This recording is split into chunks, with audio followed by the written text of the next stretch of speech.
Welcome to The Deep Dive. We're the place you come to when you want the real story behind the sources. Basically, your shortcut to getting properly informed. That's right. Today, we're diving into something pretty fascinating. We've got YouTube transcripts, an article, even an Apple Music listing. A real mix. Yeah, and together they paint this picture of a public figure trying to handle identity, love, art, all of it in this digital age. That's a lot to juggle. Totally. So our mission here is to unpack how one person's journey, going from podcasting to, well, pop music, and dealing with a very public relationship, how all that shows the blurry lines between, personal life and what gets consumed by the public. And how those lines get blurrier all the time. Exactly. Get ready, because there are some surprises here. Definitely not a simple story. Okay, so let's get into it. We start with Ella. Now, you might know her as Ace Girl Cheeks. Right. She was pretty prominent on the Ace Boy Pun Network, that podcast scene, known for being very raw, unfiltered. Very public. Very public, yeah. And that's kind of how her relationship with Lil House Phone kicked off, too. Super public right from the jump. It really was quite something. How fast and how openly it all happened. This wasn't like a secret romance that leaked. Not at all. It was almost like performed from that very first interaction. And that immediate visibility, it really set the stage for everything else. Yeah, the sources really paint that picture. Yeah. House Phone himself talks about seeing Ella on Pun Stream and just being instantly like, wow, so beautiful. And he didn't waste any time. No hesitation there. Nope. He shot his shot, as they say. He introduced himself, Monty, House Phone, and then immediately invited her over. Even offered the Uber fare, right? Yeah. Offered to pay for an Uber. You could just feel how eager he was. He even said he'd literally been waiting to shoot that shot for a minute. And in doing that live on stream, it just cemented the public nature of it all from minute one. Totally. Yeah. Even that little detail, Ella mentioning she was just chilling in her fuzzy pants at home. Right. Even that became part of the public story immediately. It's wild. It just shows how, these days, the very start of a personal connection can instantly be, well, content. Yeah, shaping how people see it before maybe even they know what it is. It really makes you think, doesn't it? The pressure of starting something personal under that kind of spotlight. Definitely. But, okay, just when you think you've got Ace Girl Cheeks figured out, the story takes this twist. Turns out there's this whole other side to Ella, an alter ego. She's a musical artist called Ela. Ah, okay. Interesting. And this wasn't widely known, apparently. It came out through DJ Dead Homie, a music curator who was just looking for new stuff. And stumbled upon her. Exactly. Stumbled upon a song called Devotion by Ela on YouTube. And his reaction, well, is pretty intense. Yeah, I read about that. He described her voice as, exceptional, didn't he? Totally. He said it's like Beyonce's ghostwriter and delivered by Anita Baker herself. Said the song just hit him like a love letter. Wow. High praise. Seriously. But here's the kicker. He looks at the stats. The song. Only about 1,000 views. Her channel. 992 subscribers. Oof. For that kind of talent. Right. He said it shattered his faith in the music industry.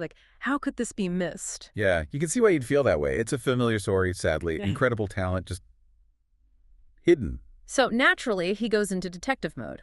Calls it his CSI mode. Gotta find out who this is. Exactly. Starts digging online. And that's when he connects the dots. Ela is Ace Girl Cheeks, the podcaster. Ah, and that changed things for him, right? Yeah, he said the mystique shattered. His comparison was like a magician explaining the trick. Suddenly it wasn't just this pure unknown voice. Right. Now there's this other very public persona attached. It becomes a whole storyline. Precisely. This tension between the public personality and the artistic identity. It complicates how you perceive the art, doesn't it? It absolutely does. Does knowing the podcaster change how you hear the singer? For him, it seems like it dampened that initial magic a bit. It makes you wonder, for any artist with multiple facets to their public life, can one part ever be truly separate from the others once it's all out there? That's the big question in this hyper-connected world, isn't it? Your podcast fame might help your music get noticed eventually, but that same fame also builds a narrative around you that might clash with the artistic self you're trying to show. The Ace Girl Cheeks persona is, out there, conversational. All right, very direct. While the music, especially that song Devotion, sounds much more internal. Vulnerable. Oh, definitely. The lyrics in Devotion are really something.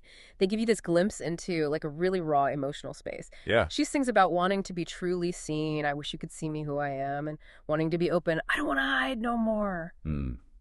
That vulnerability. Yeah, and there's this clear struggle with healing lines like, it takes a lot of healing, and I don't want to cry. It feels really personal. It sounds like the music is where she lets that deeper stuff come through.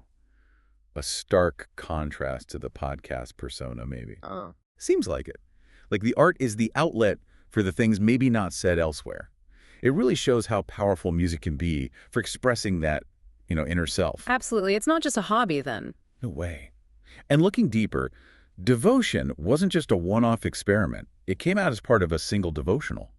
But her music goes way back. Oh, really? Yeah, there are tracks listed: Playing the Game, Favor, Clear View, I remember, Tom Bout, dating from 2016 all the way to 2024. Wow. Okay, so nearly a decade of making music. Right. That's not someone just dabbling because they got famous podcasting. Yeah. That shows a real long-term commitment to the music itself. That really changes the perspective, doesn't it? It suggests the artist Ela was there long before, maybe even parallel to Ace Girl Cheeks, creating quietly. Exactly. It adds another layer to her story. This deep-seated artistic drive existing alongside the very public life. Which makes the next chapter, the breakup, even more complex, because that also happened right out in public. Yeah, it seems like that's the pattern, doesn't it? Big life moments playing out on camera.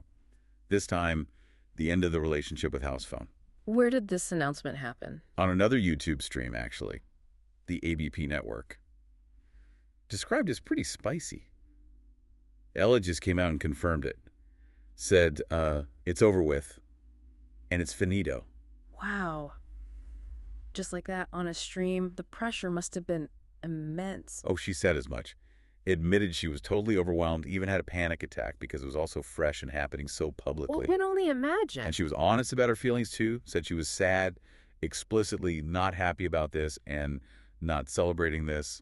It's tough to be that vulnerable when you know so many people are watching, analyzing. Absolutely. It's Yeah. a real reminder that behind the public figure, there's a person going through something really difficult. Did she give reasons for the split? Also publicly. She gave some reasons, yeah. Didn't go into every single detail, but mentioned a lot of untruths happening. And a lot of shit going on that I definitely wasn't privy to on his end. She drew a line, basically. A boundary. Exactly. Said it came down to certain life choices and activities and things like that.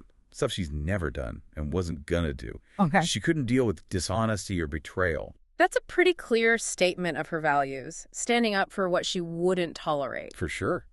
And she apparently got a lot of support, especially from other women who kind of got it. I can imagine. But she still wanted some privacy around the details. Yeah, she made that clear too. Basically said, look, it's just not your business when it came to the really nitty-gritty stuff. That's fair. Trying to draw that line back, even when so much is already out there, it's a constant negotiation. It really is. But what also stood out was her attitude moving forward, even while clearly hurting. How so? She said things like, no love lost, wished him the best, made clear there'd be no revenge. Taking the high road, it sounds like. Yeah, and really affirming her own strength. She said, you was good before him, you're going to be good after him, just ready to still live life. That's powerful, especially under scrutiny. It's like reclaiming her own narrative, refusing to be defined by the breakup or the drama. It really felt like that. Yeah. A strong sense of self-possession. Yeah. Moving forward on her own terms, that's quite a statement. So wrapping this up, we've seen Ella, a.k.a. Ace Girl Cheeks, the podcaster, then Illa, the artist, with this really raw, hidden talent, and then navigating this super public relationship, including its very public ending. Quite the journey through different facets of one person's life. Yeah, and what really hits home is how these parts, the public, the private, the spoken word, the sung word, they aren't separate boxes. They all, bleed into each other. They influence each other constantly in this digital world. Totally. It's such a clear example of how people carve out their identities across different platforms today, but also how that comes with real consequences for privacy, for how people see you. Exactly. And it leaves us with a pretty significant question to think about, not just about her, but more broadly. For you listening too. In this age where, everything can be turned into content, or really gets gained or maybe lost when our personal stories become these public narratives. Right. And how does that whole process shape who an artist is, how they create, and maybe even how authentic we perceive them to be? That's definitely something to chew on. How does knowing the story behind the person change how we experience their art or even just their public presence? Yeah. Something to keep in mind next time you encounter someone living their life across different platforms like this. Yeah. Yes. Only thing that I'm worried about, punch one of these pussy ass niggas in they mouth. Then they film and they'll upload it. Suckers do anything for that clout. They'll trick you out of your position if you ain't gained up and you ain't here watching out. Internet bloggers, internet gangsters, who the snitches? I can't tell. On the dead homies and enemies podcast, the only podcast that I won't tell. But I ain't tripping, I just pay attention to my own little business and I get the smell. I'm in another state, making another plate. Big plat place on my state. A plush hotel, just counting mail.